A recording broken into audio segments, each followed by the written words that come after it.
British ಸರ್ಕಾರ ಬಂದೂಕುಗಳಿಗಿಂತ ಹೆಚ್ಚಾಗಿ ಪತ್ರಿಕೆಗೆ ಹೆದರ್ತಾ ಇತ್ತು. ಪಂಜಾಬ್ನಾದ್ಯಂತ ಕ್ರಾಂತಿಯ ಕಿಡಿಯಾಗಿ ಮಾರ್ಪಟ್ಟಿದ್ದ ಪತ್ರಿಕೆ ಅದುವೇ ಬ್ರಿಟಿಷರಿಗೆ ಬಹಿರಂಗವಾಗಿ ಸವಾಲು ಹಾಕಿದ ಪತ್ರಿಕೆ ಬಬ್ಬರ್ ಅಕಾಲಿ ದುಆಬಾ. 1922ರಲ್ಲಿ ಪತ್ರಿಕೆಯೊಂದು ಪಂಜಾಬ್ನ ಲೆಫ್ಟಿನೆಂಟ್ ಗವರ್ನರ್ಗೆ ಬಹಿರಂಗ ಪತ್ರ ಬರೆದು ಬಬ್ಬರ್ ಅಕಾಲಿಗಳು ಬಂದಿದ್ದಾರೆ, ನೀವು ನಿಮ್ಮ ಜೀವಕ್ಕೆ ಬೆಲೆ ಕೊಡುವವರಾದರೆ ಪಂಜಾಬ್ ಬಿಟ್ಟು ತೊಲಗಿ ಅಂತ ಘೋಷಿಸಿದಾಗ ಬ್ರಿಟಿಷ್ ಸರ್ಕಾರ ದಿಗ್ಭ್ರಮೆಗೊಂಡಿತ್ತು. ಆದರೆ ನಿಜವಾಗಿಯೂ ಈ ಬಬ್ಬರ್ ಅಕಾಲಿಗಳು ಅಂದ್ರೆ ಯಾರು?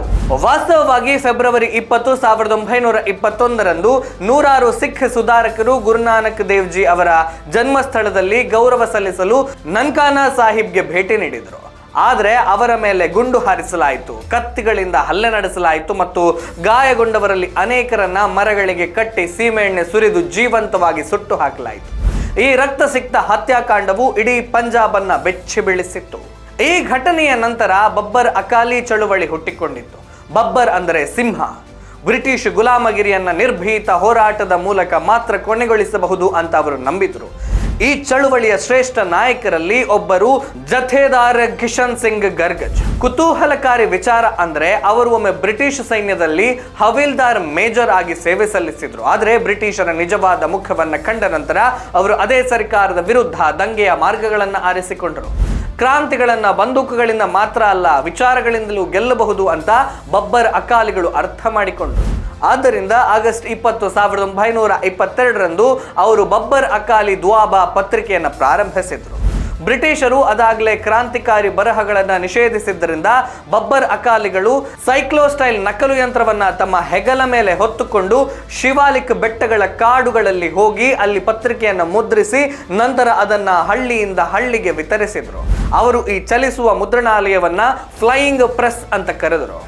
ಈ ಪತ್ರಿಕೆಯು ಬ್ರಿಟಿಷ್ ದೌರ್ಜನ್ಯಗಳು, ಪಂಜಾಬ್ನ ರೈತರ ಮೇಲೆ ವಿಧಿಸಲಾದ ಹೆಚ್ಚುವರಿ ತೆರಿಗೆಗಳು, ದೋಆಬಾ ಪ್ರದೇಶದ ಸಂಪತ್ತಿನ ಲೂಟಿ ಮತ್ತು ಭಾರತದ ಸಂಪನ್ಮೂಲಗಳನ್ನು ಯುರೋಪಿಗೆ ವರ್ಗಾಯಿಸುತ್ತಿದ್ದುದರ ಬಗ್ಗೆ ಸತ್ಯವನ್ನ ಪ್ರಕಟಿಸ್ತಾ ಇತ್ತು.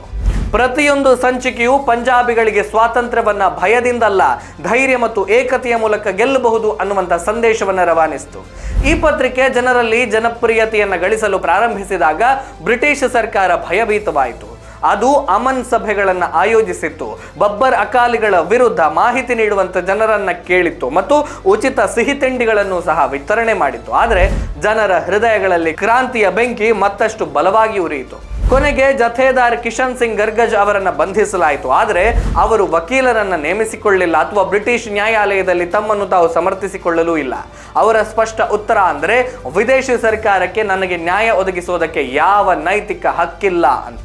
ಲಾಹೋರ್ ಸೆಂಟ್ರಲ್ ಜೈಲಿನಲ್ಲಿದ್ದಾಗ ಅವರು 125 ಪುಟಗಳ ಐತಿಹಾಸಿಕ ಹೇಳಿಕೆಯನ್ನ ಬರೆದರು. ನ್ಯಾಯಾಲಯವು ಅವರಿಗೆ ಮಾತನಾಡಲು ಅವಕಾಶ ನೀಡಿದಾಗ ಅವರು ಸಂಪೂರ್ಣ ಹೇಳಿಕೆಯನ್ನ ಗಟ್ಟಿಯಾಗಿ ಓದಿದ್ರು. ಬ್ರಿಟಿಷರು ಅವರನ್ನ ಮೌನಗೊಳಿಸಲು ಪ್ರಯತ್ನಿಸಿದ್ದ ನ್ಯಾಯಾಲಯದ ಕೋಣೆಯೇ ಕ್ರಾಂತಿಯ ವೇದಿಕೆ ಆಯಿತು.